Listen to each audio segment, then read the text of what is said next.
Bem-vindo ao nosso 5º episódio com o tema Crescendo Junto, o início da jornada da parentalidade, com o Dr. Antônio Carlos Pires Ferreira, médico, mestre em pediatria pela Universidade Federal de São Paulo, criador do programa Pequenos e Plenos para preparação de cuidadores a partir da gestação, parto, acolhimento e desenvolvimento. Muito bem-vindo ao nosso Desconstruir. Obrigado, Camila. Obrigado, Flávia. Muito obrigada. Bem-vindo, Dr. Antônio. Eu gostava de iniciar aqui a nossa conversa. Nós vamos nos conversar um pouco mais especificamente sobre a preparação pré-natal, nessa jornada da parentalidade. O que é que você acha, na sua experiência, que seria importante terem atenção nessa preparação pré-natal das famílias, dos cuidadores, dos pais? Bem, acho que a primeira coisa importante é a gente falar que a nossa cultura, principalmente a cultura europeia e essa que veio colonizar a América, uma característica dela foi industrialização, foi a saída do lar e o abandono progressivo das crianças, a perda da condição de cuidar, e a perda da parentalidade. E hoje o que nós temos é uma cultura que precisa de manuais, que precisa de orientadores para ensinar uma condição mínima para os cuidadores, para mães e pais, para que eles possam desempenhar de maneira satisfatória esse papel. E ainda assim, dentro da cultura, nós temos a força do discurso, desse discurso de massa, que é um discurso de abandono, que é um discurso que diz que você dar colo para a criança vai estragar, que o acolhimento estraga, que colo vai deixar a criança manhosa e coisas do gênero, quando nós sabemos que são afirmações, são mitos que não têm nenhuma base e que, na verdade, servem apenas a um propósito que é o de justificar você deixar o seu filho, o seu bebê em casa, você ir para uma linha de montagem, ir para um trabalho, sem a consciência da necessidade desse bebê e ter o cuidador junto durante a maior parte do tempo. Então, isso é muito importante. E um outro aspecto também é que grande parte do conhecimento que nós temos, do conhecimento teórico de psicologia, de psicanálise e de desenvolvimento, veio dos grandes teóricos da primeira metade, segunda metade do século XX, que viveram durante a Primeira Guerra, a Segunda Guerra Mundial, principalmente. E aí tem o Freud, o Bion, Melanie Klein, o Winnicott, Sterbick, M. Pickler, Maria Montessori, então, a Rudolf Steiner. Você vê que foram contemporâneos e com todo o conhecimento, com toda a base teórica que eles trouxeram de psicologia, psicanálise e de desenvolvimento infantil, uma observação que eu sempre tive é de que foi um conhecimento muito baseado em crianças institucionalizadas, crianças órfãs, em famílias, em mães enlutadas por conta das perdas aí durante a guerra. Então, em contextos de perda, contextos de luta. E que todo esse conhecimento, que é a base do trabalho que a gente faz hoje, ele tem aspectos diferentes, que hoje nós não temos essa ausência física do homem, do pai, ou que seja de uma outra companheira. Nós não temos ausência física desse segundo, mas nós temos uma ausência, muitas vezes, emocional, uma ausência, uma falta da participação, porque as mulheres tomaram a função, absorveram toda a responsabilidade pelos cuidados e hoje já tem muito mais atribuições e os homens que ficaram muito afastados da casa, eles, mesmo que não tenham tanto trabalho fora, mas culturalmente eles não retornaram para o cuidado da família também. Então, esse é um aspecto básico da questão de como a gente vive a parentalidade hoje, em que tradicionalmente nós temos os cuidados do bebê prestados pela mãe, ou pela avó, ou por um babá, ou por um berçário, ou seja, por cuidadores substitutos, e muitas vezes nós vemos pais ausentes porque eles não foram preparados para isso, não foram preparados pelas suas mães, e também essas mães também não foram preparadas para incluir o companheiro na criação do filho. Então nós temos uma coisa que é muito comum. Você vê um bebê que nasce e aquilo acontece muito entre as mulheres. Às vezes tem esse pai que acompanha o nascimento do bebê, mas em seguida a mãe toma a frente dos cuidados e muitas vezes a avó vem ajudar. E se esse marido tenta de alguma forma participar, ainda tem aquela coisa que fala, ele não sabe cuidar, ele não sabe trocar uma fralda, não sabe segurar um bebê. Ou seja, tem uma coisa, uma crítica que muitas vezes já afasta esse companheiro dos cuidados porque ele não se sente bem recebido nesse contexto, né? E eu falo para os casais isso, que ninguém vem com o dom, com a capacidade de maternar ou paternar no DNA. Esse é um processo de aprendizado. Então, as mulheres, elas são mais treinadas para isso, porque isso é um padrão cultural. Mas a gente vê hoje muitas mulheres que não passaram por essa parte, né? E que não tem nenhuma intimidade com o cuidado de bebês. E você pode ter pais que sejam cuidadores porque tiveram um irmão menor ou porque gostam, né, do cuidado com os bebês e tem uma familiaridade. Então, isso é que é importante, a gente entender que tudo é um processo de aprendizado. Mas para que eu aprenda, eu tenho que ser aceito. Eu tenho que ser instaurado no meu papel de pai e com o entendimento de que eu não tenho que fazer igual a mãe do bebê. Sou um outro ser, eu tenho outras formas de fazer, eu vou errar, eu vou acertar, mas se eu quero aprender, eu vou aprender a fazer da minha maneira e não copiando a sua maneira. E o que é extremamente importante, né, para o desenvolvimento da criança, ter essa diferença, né, dos cuidadores envolvidos, como cada um vai cuidar dessa criança, né? Isso também é muito importante para esse desenvolvimento infantil, né? Sim, é fundamental. E o bebê,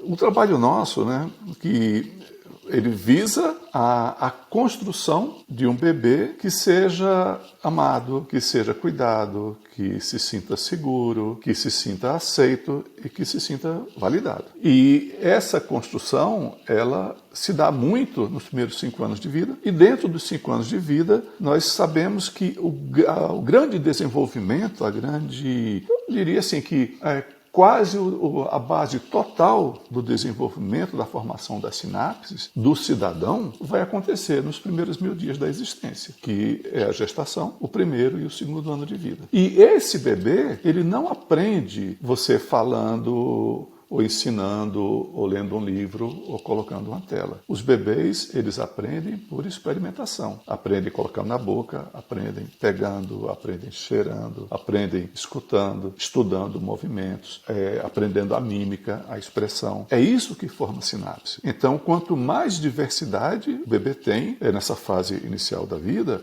melhor. Claro, é claro que um bebê até os 3 meses de vida, ele não entende muita diversidade, né? Ele entende que tem um espaço que é muito conhecido, que é a mãe, onde ele passou próximo de 40 semanas, onde ele vai ficar durante vários meses sendo acolhido quase todo o tempo, onde ele vai mamar e por quem ele vai ser cuidado. Então, esse bebê ele vai incorporando, né, a experiência de outros contatos, né, como um companheiro ou a companheira, se estão ali próximos e presentes, ou de um outro cuidador também substituto. Mas é nessa diversidade da voz, da expressão e do cuidar que vai existir o estímulo para o desenvolvimento do bebê. Doutor Antônio, você trouxe algo que me chamou a atenção, que eu acho... Não sei se você poderia elaborar um pouco mais sobre isso. Você falou sobre a colonização e o abandono. Então, ao mesmo tempo que há, digamos, uma evolução, o contato, o vínculo, né, o ser humano, houve algo que se perdeu. E nós, né, eu e a Camila, já sabemos um pouquinho sobre como é que começou o seu projeto de Pequenos e Plenos, mas os nossos ouvintes ainda não. Então, eu não sei se você poderia nos trazer um pouco dessa ideia, assim, o que é que se perdeu, o que é que você observou que se perdeu. Não sei se você pode elaborar um pouquinho mais sobre isso. Bem, eu acompanho crianças, bebês, há 43 anos. Então, sempre com esse olhar de entender o bebê e a família como seres e não como pacientes. Ou seja, eu tenho 2 gerações que eu acompanho. Nesses 40 anos, eu vi um tempo em que era comum as famílias terem 3 filhos, 4 filhos, 6 filhos, né? E depois uma geração seguinte que caiu para 3, para 2, e hoje eu vejo essa geração que está entrando nessa jornada, 0 filhos ou 1 filho. E vejo também a cada geração uma diminuição da disponibilidade de tempo e da disponibilidade emocional para o cuidado com o filho, com a filha. E é natural, né? Porque quando há 40 anos atrás, a gente ainda falava muito da sociedade industrial. Mas nós temos nos últimos 20 anos uma coisa que realmente veio mudar de uma maneira surpreendentemente rápida a dinâmica das relações, que foi a explosão da internet e das mídias digitais. Porque antes, você para trabalhar, você saía de casa, não é isso? Você era o professor, era um metalúrgico, um médico. Nós saímos de casa para trabalhar. E com o mundo digital, esse mundo ele entrou nas nossas casas e ele nos vigia 24 horas por dia. E é um mundo que ele é muito sedutor. Então, é muito fácil, né? Você vê hoje quantas pessoas que passam o dia ou no WhatsApp ou em outras redes, né? E que ficam completamente absorvidas por isso. Mas são adultos que, por mais que isso seja lesivo, seja danoso, mas já tem um cérebro formado. Diferente das crianças que estão nascendo nos últimos anos, que elas nascem e num período em que elas precisariam ter o máximo de estímulo para a formação de sinapses, para o amadurecimento cerebral, essas crianças estão sendo abandonadas ou estão sendo cuidadas de uma maneira mais precária pela falta de disponibilidade, de qualidade do tempo dos cuidadores. Então, quando a gente fala em cuidador, em contato com a criança, não significa que o cuidador, para ser um bom cuidador, ele tem que ficar 24 horas com a criança. Ele pode ficar 1 hora, pode ficar 2. O importante é que esse tempo seja de qualidade. Assim como você pode ter, às vezes, uma mãe ou um pai que fica com a criança 24 horas, mas está num grau de exaustão, de estresse, de tédio, tão grande que não tem qualidade nesse tempo. Então, também não adianta essa presença, né? Dessa maneira. Então, tudo isso tem que ser levado em consideração. E o sistema em que nós vivemos, ele não nos prepara para esse exercício, que é o exercício da parentalidade. Porque qualquer um de nós três que estamos aqui, quem está nos escutando, né, a grande maioria, fez algum curso, alguma formação, algum treinamento para exercer a atividade, né, profissional. Mas ninguém faz um curso, uma preparação para ser mãe, para ser pai. Nós chegamos com o peso da cultura, com aquilo que nós aprendemos dos nossos pais, que aprenderam dos avós, que aprenderam dos bisavós. Então nós temos uma transmissão, né, de uma geração para outra de coisas muito baseadas em mitos, muito baseadas na desinformação, que não seguem as mudanças, não seguem o conhecimento, né, a incorporação do conhecimento. E nós podemos simplesmente seguir, né, passando para a geração seguinte, para os nossos filhos, esse despreparo. Ou nós podemos ter um compromisso conosco, né, com a nossa comunidade, com o planeta e com os nossos filhos, que é deixar para eles um mundo melhor. E esse mundo melhor depende de eu me preparar, me capacitar para quebrar, né, essa herança do despreparo e legar para essa geração que vem, que nos sucede, uma condição melhor uma condição psíquica, uma condição social, uma condição de coexistência, validação, de autoestima, porque senão o trabalho grande vai ser dos terapeutas, né? Porque os pais, infelizmente, em grande parte, não são preparados para esse trabalho no início da vida. Então, essa é uma base. E esse foi o pensamento que, há 20 anos, me levou a iniciar esse programa, que foi o atendimento, né, à formação de gestantes ou de casais, prepará-los para uma gestação consciente, para a consciência e responsabilidade para a chegada, para o nascimento do filho, para o acolhimento, para a formação do vínculo e para o acompanhamento do desenvolvimento. E na época, justamente, né, quando eu pensava, né, eu atendia as crianças e as famílias, e muitas vezes eu pegava distúrbios de comportamento, as crianças que faziam birras, algumas situações bem disfuncionais, e normalmente ou é a escola que manda, ou é a família que vem com a queixa, e muitas vezes a criança já está em processos terapêuticos, e na grande maioria das vezes o que nós vemos é que são crianças que simplesmente refletem a disfunção do contexto em que elas vivem. E eu pensava assim, a cada dia, a cada mês, que uma criança dessas nasce e vive num ambiente que não foi preparado para recebê-la, essa criança está se prejudicando. Ela se prejudica no seu desenvolvimento. E daí entender que o momento mínimo em que eu posso fazer uma intervenção nessa família para prepará-la para uma melhor condição para o exercício da parentalidade foi prepará-las durante a gestação. Espero que um dia esse preparo seja muito mais cedo, que existam cursos, né, seja parte obrigatória do ensino médio, técnico, enfim, em algum nível, que faça parte também esse cuidado, porque essa preparação é a preparação para um mundo melhor. Sim, essa preparação é extremamente importante, né? Para a gente modificar, como você estava falando anteriormente, o padrão que a gente carrega de gerações passadas e que a gente não quer mais repassar. Sim. Então, a preparação talvez deva ser feita antes mesmo de se começar a planejar ter um filho. O que nem sempre é possível, principalmente se a gente for falar de alguns lugares como, né, algumas regiões do Brasil, toda a dificuldade social, que a gente sabe, econômica, mas a gente pode sim ainda tentar, né, se preparar para ser pais. Isso pode ser política pública, né? Mas a impressão é que não existe uma percepção de que isso seja um problema. E agora, como nós estamos vivendo nesse momento aí dos ataques às escolas, os massacres e esse aumento da violência, né? Que se fala tanto sobre policiamento, vigilância, câmeras, segurança, detetor de metais, redes sociais, isso tudo, a gente sabe que por mais que você tome essas medidas, né, para inibir esse tipo de violência, mas que o que vai efetivamente funcionar é você cuidar dessas pessoas no início da vida, antes que elas sejam, por conta do abandono, da revolta, da entrega, né, para esse mecanismo de violência, para que elas cheguem no ponto de sair, né, cometendo esses crimes, esses massacres que nós estamos vendo hoje. E é uma coisa que, certamente, esse aspecto ele vai começar a aparecer, né, da necessidade de uma abordagem muito mais cedo do que essa que se defende hoje, que é a preparação da criança desde o início da vida. Tem coisas interessantes, exemplos, né? Há 2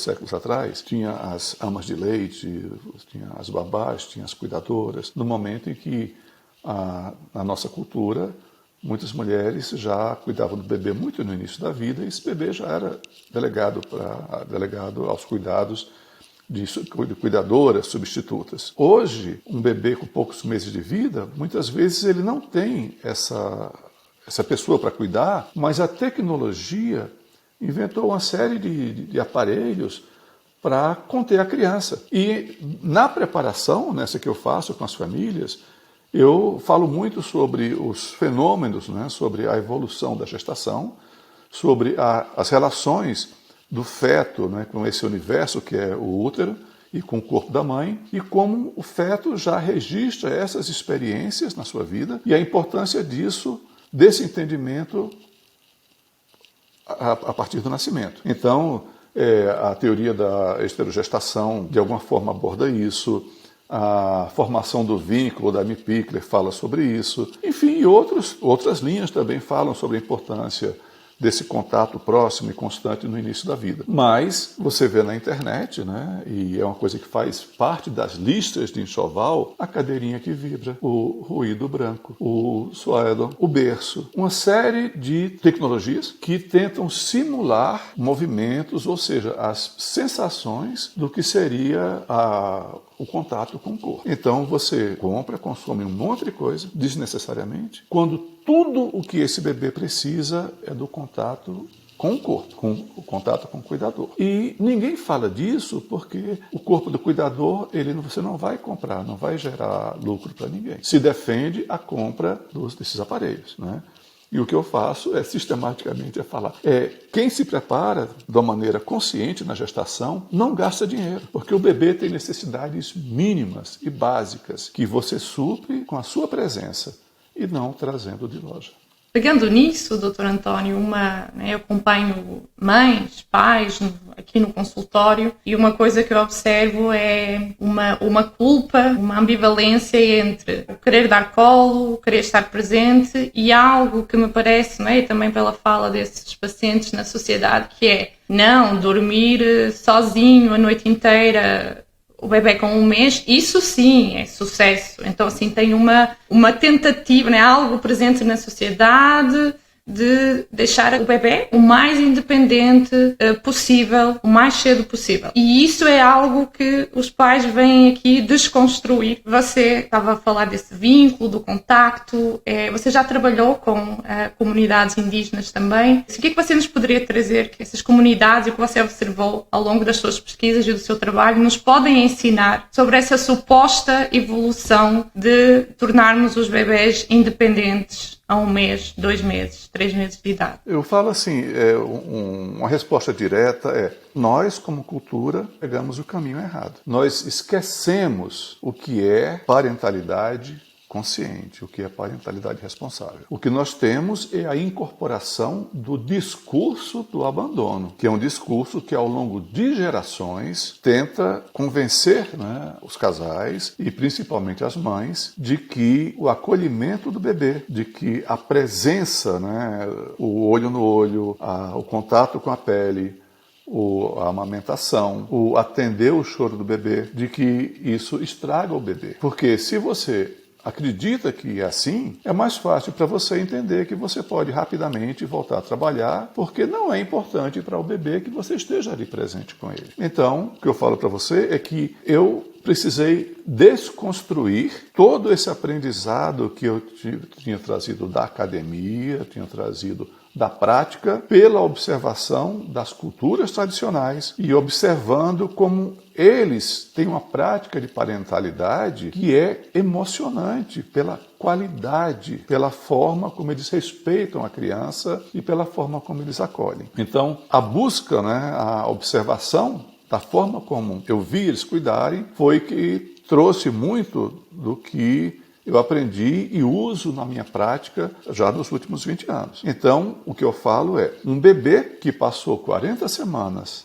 dentro do útero materno, escutando ali batimento do coração, a respiração dessa mãe, ruídos intestinais, os ruídos dos vasos, a voz das pessoas que estão em volta e outros ruídos dos animais da casa e tal, e sobretudo que esse bebê que viveu essa experiência daquela contenção uterina, esse bebê, quando nasce, para ele, essa passagem da vida intrauterina para a vida extrauterina é uma experiência de morte. É algo como eu vou talvez sentir quando eu sair desse plano, dessa existência, né? Na minha morte eu vou para algum lugar que eu não tenho a mínima ideia do que eu vou encontrar. Um feto, no momento do parto, ele não realiza, né, durante a gestação, que exista vida extrauterina. Para ele, a vida é aquilo ali. E será sempre daquela forma. Num dado momento, ele vai ser expulso do útero. E essa é uma experiência assustadora. E esse bebê, durante alguns meses, ele vai dormir, ele vai acordar, e ele vai acordar sem uma consciência de que ele está acordando fora do útero. E cada vez que ele acordar e que fizer o movimento de procura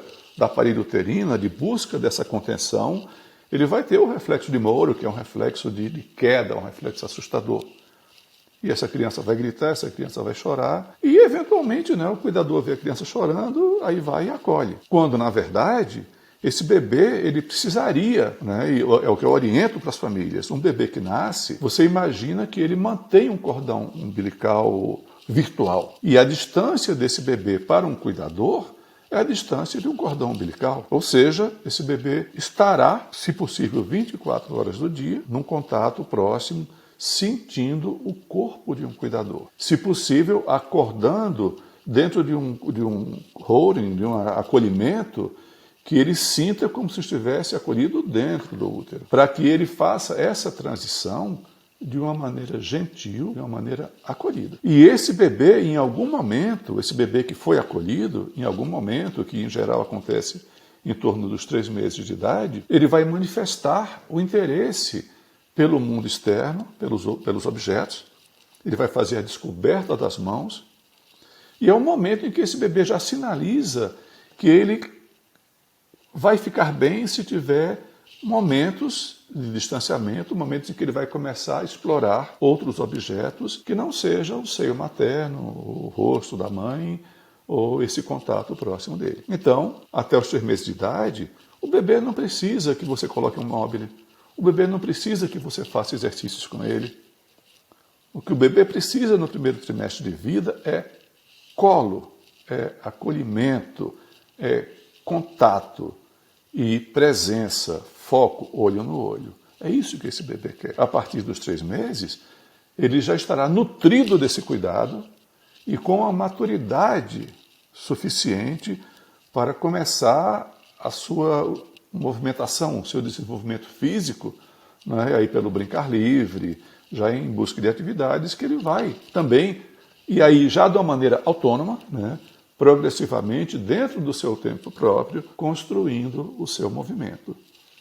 É o oposto do que se prega, porque uma criança que recebe muito contato, uma criança que é acolhida no início da vida, essa é a criança que será mais segura, mais autônoma, e é aquela criança que vai explorar. Agora, aquela criança que começou a vida abandonada, chorando, ansiosa por um acolhimento, essa é a criança que vai se desenvolver já com carências, com insegurança, e é uma criança que certamente será muito mais dependente e muito mais insegura no futuro. É o inverso do que a nossa cultura defende.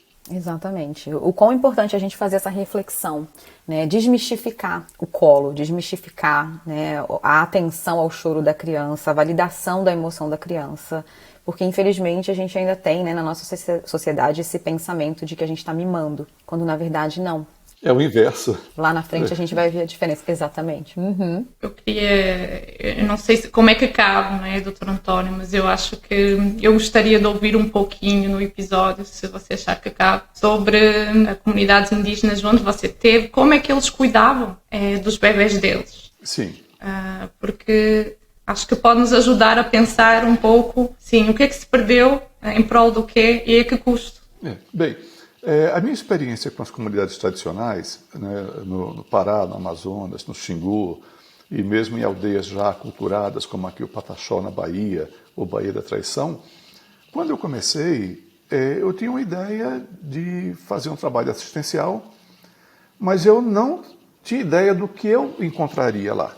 Então, foi no contato com eles que eu fui percebendo comportamentos, percebendo formas de lidar com a infância que, de início, eu não entendia. Porque era uma coisa assim, que o bebê estava constantemente no colo, estava sempre na tipóia, na embira, né? E isso também, em outras culturas fora do Brasil, mesmo no Nepal, eu tive muito, ou no norte da Índia, muito essa experiência de ver essa coisa do contato do bebê permanente com o corpo da mãe ou de um cuidador. Mas isso no início não me chamava tanto a atenção. Eu achava que eles faziam daquela forma porque eles não tinham carrinho, porque eles não tinham muitas outras formas de transporte, então a forma de transportar era ali e por uma função utilitária que fosse, por exemplo, essa mãe do bebê com meses, ela estar livre, ter as mãos livres para poder mexer na roça, para poder preparar comida com o bebê junto ao corpo dela. A minha curiosidade inicial em relação a essas comunidades foi, na época eu estava acompanhando, né, fazendo uma revisão de um trabalho de mestrado sobre sofrimento periparto, sofrimento da mulher periparto. Então, eu estava aprofundando muito o estudo, o entendimento, né, dos vários aspectos do Blue até a depressão, até quadros psicóticos e tal. E isso me despertou a curiosidade de procurar entender como era isso nessas comunidades tradicionais. Então, uma experiência que eu tive foi, por exemplo, no Rio Tapajós, no Pará, em que ao longo de muitos dias eu fui de barco, né, em comunidades, saindo de Santarém e descendo o Tapajós. E a observação que eu tinha é que quanto mais distante da cidade, menos alcoolismo, menos distúrbios psiquiátricos, depressão, coisas assim, nos adultos, e melhor era a qualidade de acolhimento das famílias com os bebês.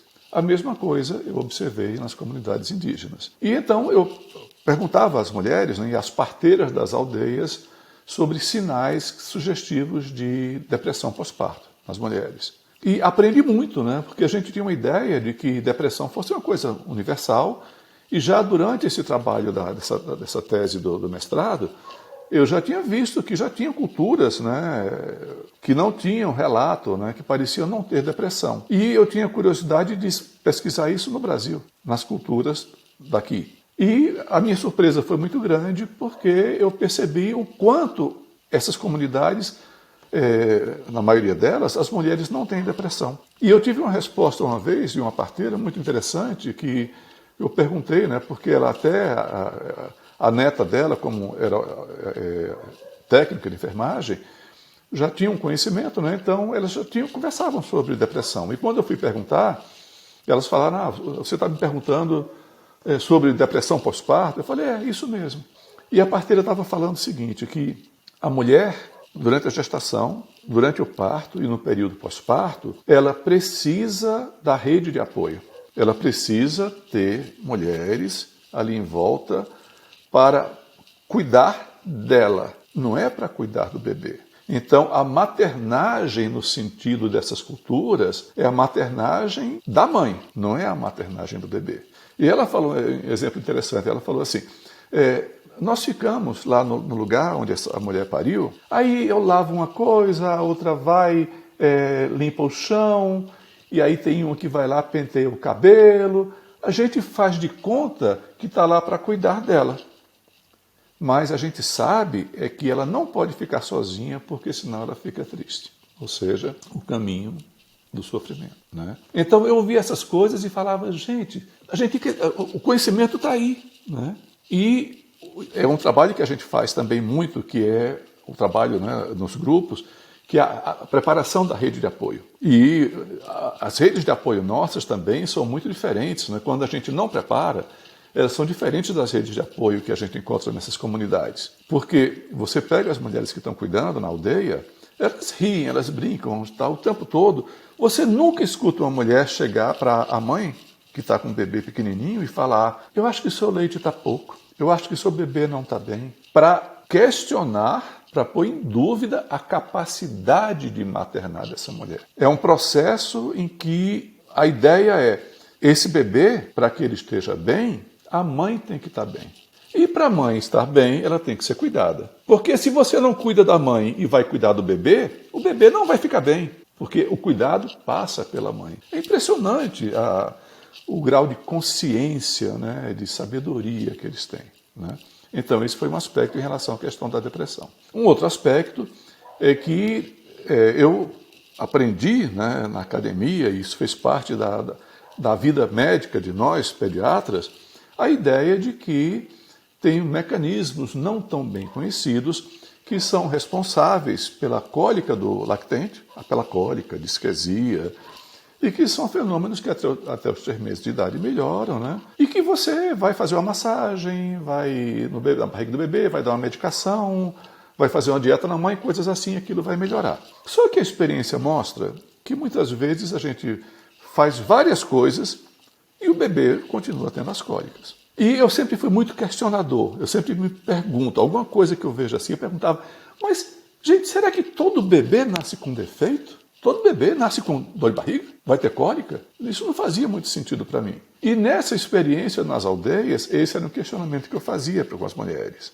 Se os bebês tinham dor de barriga, tinham algum desconforto nos primeiros meses de vida. E a resposta, habitualmente, era que não. E cada uma delas tinha uma explicação, muitas vezes explicações diferentes, e que eu não conseguia encontrar um sentido de conjunto que pudesse realmente explicar por que os bebês não tinham cólica. E depois de algum tempo, de alguns anos nessa observação, foi quando em 2015 eu tive o insight, né? Eu estava aqui na cidade, estava em Brasília, e a ideia de que, mesmo que eu não entendesse por que os bebês não tinham cólica, mas o que eu tinha observado em todos os bebês que eu via, bebês recém-nascidos, assim com 15 dias, com um mês, com 2 meses, 3 meses, é que eu nunca vi um bebê numa rede sozinho, ou num giral, ou um bebê em algum lugar que não fosse colado na mãe, ou em um outro cuidador, um irmãozinho, né? ou alguém da aldeia. E quando eu pensei nisso, foi que me veio essa luz que, será que essa questão do contato permanente do bebê no início da vida, e bebês que dormem bem, bebês muito tranquilos, sabe? E eu pensava, será que isso não tem relação com a cólica? E como na época, né, que eu já venho fazendo o trabalho com os casais de preparação desde 2001, e em 2015 foi que eu tive essa luz. Eu consegui, né, assim, estabelecer um protocolo, né, um acordo lá com aqueles pais, aqueles casais que estavam se preparando para a chegada dos filhos, dos bebês, e comecei a incentivar o treinamento, a preparação do uso do sling, do wrap, para que eles se preparassem na gestação para que o bebê, logo após o nascimento, ele já ficasse ali no sling, né, na tipóia, como eu via nas aldeias, com a ideia de que esse bebê... E aí o que eu fazia? Na preparação dos casais, eu falava para não comprar berço, para não comprar aquela cadeirinha que o bebê às vezes fica ali sentadinho, quietinho. Essas coisas tipo ruído branco, cadeira que vibra, essas outras coisas, jamais, né? Jamais. Eu acho que isso é uma coisa, é um desserviço, são coisas completamente nocivas para o bebê. Não é? A não ser que você fale, não, eu vou colocar isso porque eu não tenho condição, eu não vou cuidar do bebê, eu sei que eu não vou, então, tipo, não tem jeito, você coloca aquilo. Mas esses dispositivos, eles não servem ao bebê. Quem se beneficia deles é quem fabrica e quem vende. E quando você coloca o bebê em contato com esses dispositivos, o bebê ele não entende, o bebê chora, reclama. Mas se você deixa ali durante alguns dias, em algum momento o bebê desiste de recusar. E ele se entrega àquilo. Mas o que o bebê precisa é desse contato. E a partir do momento em que os casais começaram a usar numa escala maior o sling, e muitos seguiram usando 6 meses, 1 ano, 2 anos e mais, o que eu observei foi que praticamente foi para próxima de zero a ocorrência da cólica do lactente, da cólica do bebê. Então, o que eu falo para vocês eu posso não descrever fisiologicamente os mecanismos, mas, de alguma forma, a falta do contato é um mecanismo determinante, importante na ocorrência de cólica no lactente. Então tem, na verdade, vários pontos negativos, né, nessa questão da falta do vínculo, do colo, do contato, da pele, né, da mãe, dos cuidadores com a criança, a curto prazo, a longo prazo também. Dessas famílias que você vem acompanhando já há muito tempo, com os pequenos e plenos, tem alguma história que você poderia compartilhar com a gente, do início até onde você está com essas famílias hoje? Sim, tem muitas histórias. Eu recebo vídeos com muita frequência e que os pais gostam de mandar para mostrar o desenvolvimento dos bebês. E uma coisa interessante é que, na medida em que eu oriento para que esse bebê ele seja acolhido 24 horas por dia no início da vida, eu falo também que esse bebê, a partir dos 3 meses, quando ele tem os momentos de solitude, em que você coloca os estímulos, né, em volta, dentro de uma orientação, e que esses bebês começam a investigação do ambiente, eu oriento que isso seja feito de maneira autônoma, que os cuidadores não interfiram, a não ser que o bebê fique muito cansado, que o bebê fique muito irritado, esteja com fome, e ele não queira mais ficar ali. E o que acontece muito com o passar dos dias é que alguns desses bebês adormecem ali no tapete de atividade, no tapete mesmo onde eles estavam, porque é um lugar que eles vão gostando de ficar. E esses bebês, eles constroem o seu movimento, que é o rolar, né, virar, desvirar, depois o minhocar, depois o ficar de 4 apoios, preparar para engatinhar, o sentar autônomo. Nós não ensinamos o bebê a sentar, ele constrói o sentar.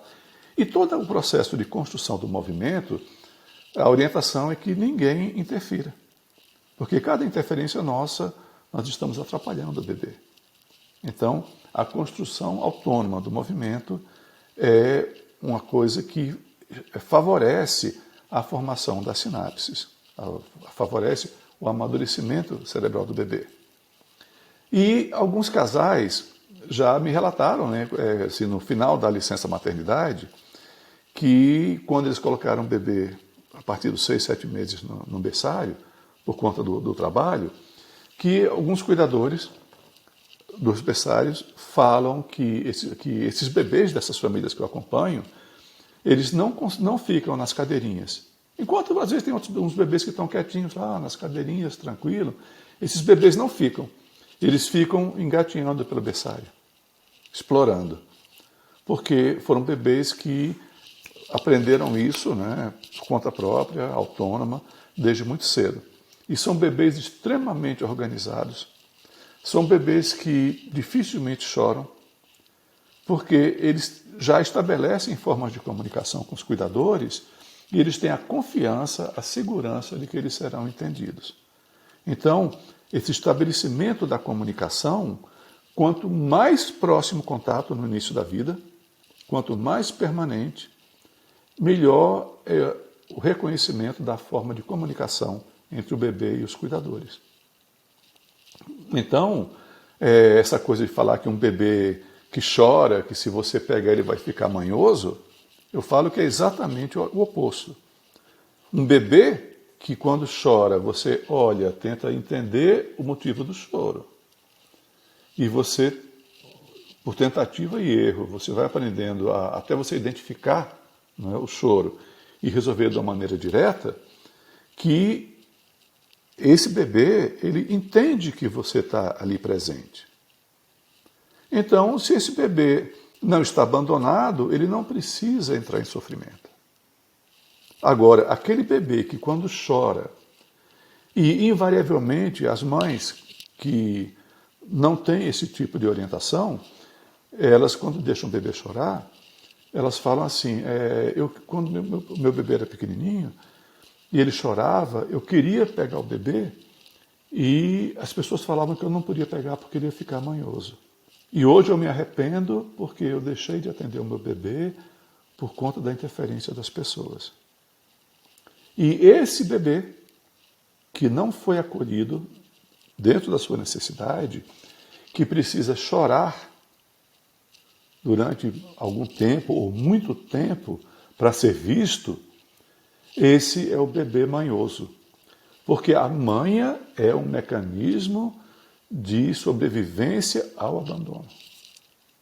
Eu sei que eu preciso chorar para que alguém me veja. Entendendo que uma coisa é o choro de comunicação do bebê que chora para comunicar e tem a certeza de ser acolhido. E o outro é o choro desesperado do bebê que sabe que vai ter que chorar muito para poder ser visto. Sim. E por isso a importância dessa preparação, né? É um percurso. Desmistificando tudo isso, rompendo, né, com padrões e também com dicas, sugestões das pessoas que não são bem-vindas, né? Saber falar não para tudo isso e poder exercer a parentalidade da forma como você tem aprendido, né? E que é mais efetiva, vamos dizer assim, né? Dificilmente você vai ver alguém chegar e falar para uma mãe, quando o bebê chora, e se essa mãe quer pegar, falar, ai que bom, pega, não deixe chorar, acolha. Dificilmente alguém diz isso. O contrário, o que falam é, abandone, deixe chorar. Se você pegar, vai ficar manhoso. É o fim. E eu atendo também, muito eventualmente, porque assim, eu já tenho já há alguns anos, eu dou preferência a seguir essas famílias a partir da preparação, na gestação, e seguir ao longo da infância. Então, na verdade, assim, eu me considero que eu vivo numa bolha. E eu tenho filhos, eu tenho 6 netos, e eu nunca quis convencer nenhum filho sobre nada das minhas teorias. Mas eles sempre foram muito ligados nisso.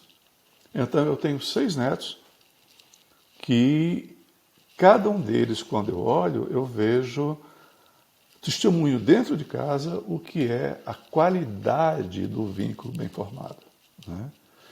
E eventualmente eu atendo famílias que chegaram por alguma indicação, enfim, que eventualmente eu atendo já um pouco mais tarde.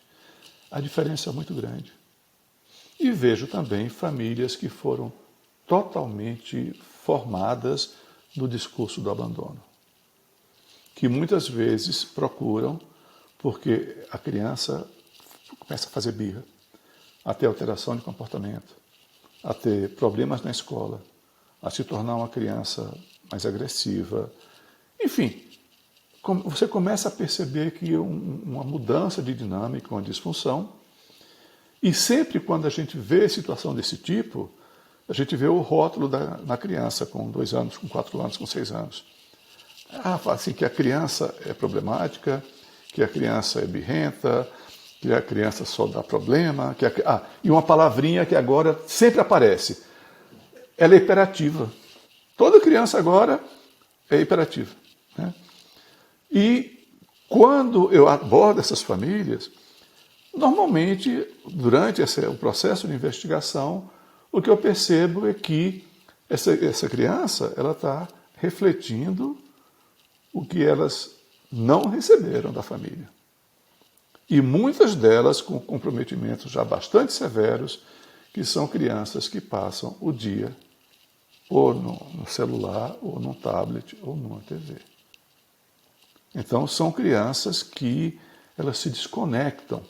E aí você tem distúrbios de aprendizado severos. E aí as escolas mandam, né, para avaliação. E a família traz para avaliação, porque a escola já veio acusar o problema. Só que essa criança já dava problema em casa. São crianças que muitas vezes vão ter que passar por tratamentos. E é difícil, porque essa criança que já muito cedo na vida é exposta às telas, isso acontece em grande parte por desinformação, e em grande parte porque aquela é a forma dos pais também terem algum tempo para fazer outras coisas. E, eventualmente, porque é uma forma que eles têm também de se alienar à responsabilidade de cuidar da criança, né? Então, são as situações mais diversas. E, até pouco tempo atrás, eu tenho até um vídeo no canal, deve ter 2 anos, 3 anos, sei lá, em que eu falo sobre a questão do limite do tempo de tela. E eu coloquei lá, esse vídeo até eu tenho que mudar, porque a situação se agravou tanto nesses últimos anos que os critérios de rigor, né, que a percepção do dano que o uso da tela na infância causa, hoje é muito mais preocupante do que há 3 anos atrás. Então, eu não sei se vocês vão lembrar disso, né? Uma orientação que se dava era para nenhum contato com tela até 2 anos, e depois, a partir dos 2 anos, um contato de alguns minutos, e que ano a ano aumentaria. Hoje, o que se vê é que até os 6 anos de idade, um mínimo de tela já pode ser responsável por distúrbios cognitivos, comportamentais e físicos na criança, muitas vezes danos irreversíveis. Entre 6 e 12 anos, essa criança, tendo um pouco de contato, ela até também pode ter sequelas, né, também cognitivas, comportamentais e físicas. Então, a partir dos 12 anos, o cérebro já estaria mais bem formado e já não seria tão danoso para a criança a exposição, né? E essa preocupação é muito grande. A gente sabe o quanto é difícil você conseguir, na nossa sociedade, convencer as famílias do dano que isso está causando e da necessidade de privar as crianças do acesso a essas telas. E um argumento que a gente escuta é: mas se ele nunca tiver acesso a uma tela, ele vai ficar alienado, não sei o quê. Ele tenta justificar que tem uma necessidade da tela, por menor que seja. E o que nós falamos é: nenhuma tela vai ser menos danoso do que qualquer contato com a tela no início da vida, né? E a tendência, né, disso é se agravar. E hoje nós já temos sequelas gravíssimas, né? Crianças muito doentes por conta da exposição às telas. E são crianças que já têm muita dificuldade de fala, né? Já por conta de não... Porque uma tela que você vê uma musiquinha, vê aulinha, a criança não vai aprender a falar com aquilo. A criança precisa da mímica, precisa do contato, da expressão, para ela poder entender, para ela poder aprender a se expressar. Senão, viram os robozinhos mesmo. E é o que nós estamos fabricando. É muito preocupante a situação.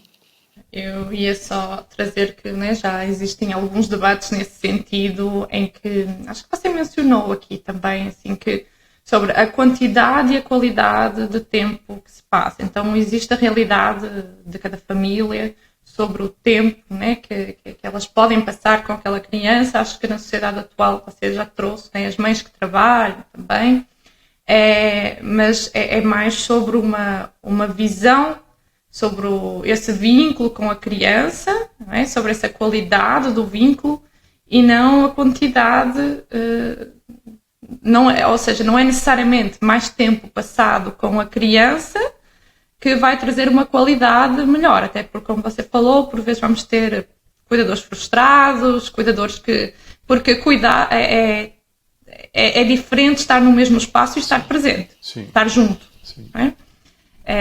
Então, eu estou a trazer essa colocação porque acho importante sublinhar isso que você falou. Não é sobre estar 24 horas, não é isso. É se sensibilizar, que me parece que é nesse sentido o seu trabalho, informar os pais e sensibilizá-los, os cuidadores, ao vínculo com a criança numa questão de, assim, da base mesmo.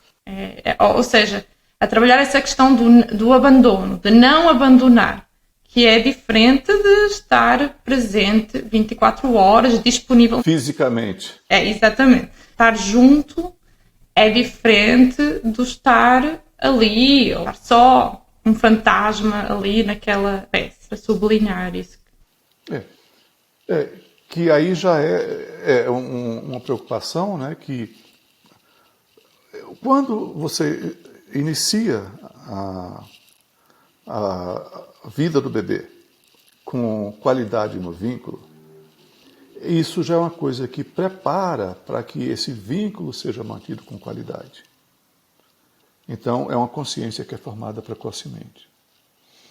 E para essas famílias que chegam, que a gente vê que a queixa comum, que é inicial, é a birra.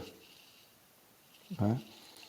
E que é exatamente isso que você está trazendo, que para essas crianças, que a birra também, normalmente, ela reflete a incapacidade do adulto em lidar com questões da infância, que normalmente batem nas questões da infância desse adulto, na história desse adulto. E que é muito a base do trabalho do Daniel Siegel, né? Que é essa questão, que justamente nós nos relacionamos com as nossas crianças a partir das nossas crianças internas. Então, da maneira como nós passamos por processos de autoconhecimento e nós curamos a nossa criança interna, nós nos capacitamos a cuidar e acolher melhor as crianças que estão à nossa volta. E é muito isso, que a criança ela precisa ter uma consistência no cuidado. A consistência é uma previsibilidade. Então, se eu tenho meia hora para dar uma atenção plena, total de qualidade para esse bebê, para essa criança, essa meia hora pode ser suficiente. Pode ser melhor do que 24 horas de má qualidade. Mas é importante que a criança tenha uma ideia de que isso tem um certo horário, que durante aquele tempo é uma atenção que é exclusiva, que haja essa expectativa. A criança começa ao dia ela sabendo que ela vai receber aquilo, por exemplo, né, num certo momento, né? Que existe uma rotina para a criança, isso é muito importante. A criança fica muito desorientada com mudanças de rotina. Né? Então, essa questão da qualidade do tempo é fundamental, e é fundamental também a preparação desses cuidadores para que eles possam acolher a birra da criança com conexão, com empatia e com respeito pela criança. E não, na medida em que a criança faz a birra, eu já me defendo, já sinto que aquilo é uma afronta, e aí eu já parto para cima, achando que a criança vai ter que ser castigada, repreendida, ou o que quer que seja, porque ela está fazendo uma afronta. Quando, na verdade, aquilo ali faz parte do desenvolvimento. É importante que a criança possa externar, e é importante que a gente possa acolher e organizar, ajudar o bebê a se organizar nesses momentos. Há que se ter tempo, coragem e investimento, porque cada um de nós, eu posso até deixar de ser médico um dia, mas a gente nunca vai mudar da profissão de ser pai ou mãe quando a gente tem um filho, né? É seu filho para o resto da existência. Então nós temos que honrar esse compromisso. Exatamente. Muito obrigada. Muito obrigada. Muito obrigado. Foi muito válido pra gente, né? Essa experiência, essa troca, assim como para as pessoas que estão nos ouvindo também. Acho que vai ser bastante enriquecedor promover essa reflexão sobre todos os assuntos que a gente abordou hoje. Sim. Eu queria terminar com uma pergunta, em uma frase: o que é a parentalidade? A parentalidade é o exercício consciente e responsável do cuidado pelo bebê que chegou aos seus cuidados.